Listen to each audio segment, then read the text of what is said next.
All right, this next topic is pretty technical, but I think it's important to understand if you really want to come to terms with the image size command here inside Photoshop.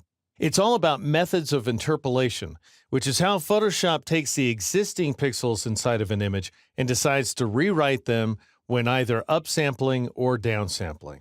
And to give you an idea of what I'm talking about, I'll go up to the image menu and choose the image size command. Now, whenever the resample checkbox is turned on, you have access to this pop-up menu, and these are the interpolation options right here. By default, it's set to automatic, but you can override that default setting by applying any of these other 6 options. And to give you a sense for how they work, I'll go ahead and click the cancel button, and then I'll switch over to this grid of squares right here. Now, we're seeing the grid at the 250% zoom ratio, just so you can get a sense of how things started off. Then I took this pattern and downsampled it to 72% using each one of the 6 interpolation settings in order to produce this diagram here.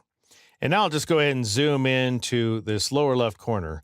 Now, the most basic setting is nearest neighbor. All it does when you're downsampling is either keep a pixel or throw it away. And as a result, as you can see here, some of these rows are quite tall, and others, like this row directly below it, are quite short. So we end up with this uneven effect. Now, between you and me, I never use nearest neighbor when downsampling. However, it can be very useful when upsampling, and in fact, I use the setting in order to increase the size of all of these test images right here, so I wasn't introducing any averaged pixels. All right, the next setting is bilinear, and it's a simple averaging function. So as you can see here, we have this middling gray line that's caught between the dark gray square and the light gray square. So it's just averaging the neighboring pixels and nothing more. Next, we have the 3 bicubic settings right here: standard bicubic, bicubic smoother, and bicubic sharper. Now, bicubic interpolation is much more complicated. It uses a series of derivatives that you don't need to know about. But what it ends up doing is sharpening the transitions between the pixels. And as a result, we get these halos. I'm going to go ahead and zoom in here so you can better see what I'm talking about. Notice around the dark squares, we have these dark halos, these dark edges right there. And around the light squares, we have these lighter halos. Most obvious in this square right there. So it's going to vary from square to square, of course, because I downsampled to an uneven amount, 72%. But we're always seeing dark halos on the dark stuff and light halos around the light stuff.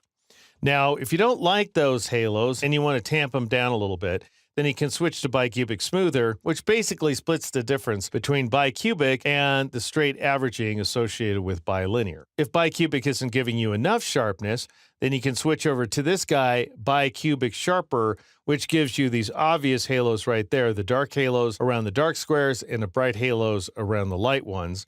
And as a result, you get sharp, tacky details out of your downsampled images, which is why this is the same as the automatic setting when you're downsampling images inside Photoshop. And then finally, we have the newest of the interpolation settings, which is preserve details. And as you can see here, it delivers sharp edges as well when downsampling. In fact, my tests have demonstrated almost no difference between bicubic sharper and preserve details, once again, when downsampling images inside Photoshop. All right, now let's take a look at upsampling. I'm going to start with this smaller checker grid. Again, we're seeing it the 250% zoom ratio, just so we're comparing apples to apples. And now let's go ahead and switch over to the upsampling diagram. And notice that I went ahead and upsampled each one of these checkerboards to 576%, which just happens to work out well for this image.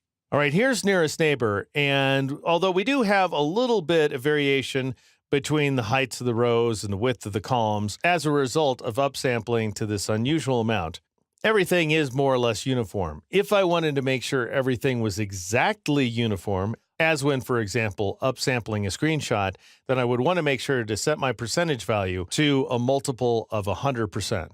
So 100%, 200%, 300%, and so on.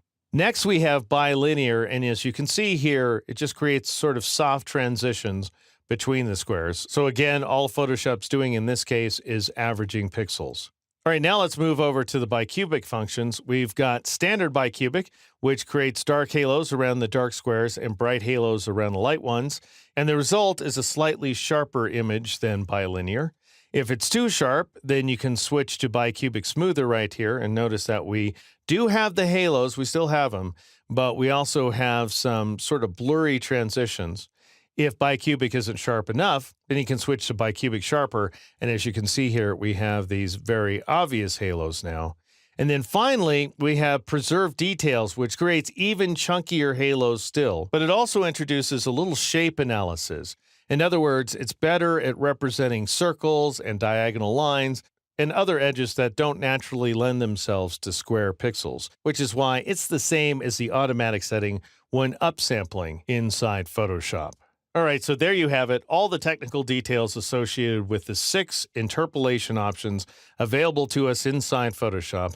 In the next movie, I'll show you how to make practical use of these various interpolation settings when downsampling a photographic image.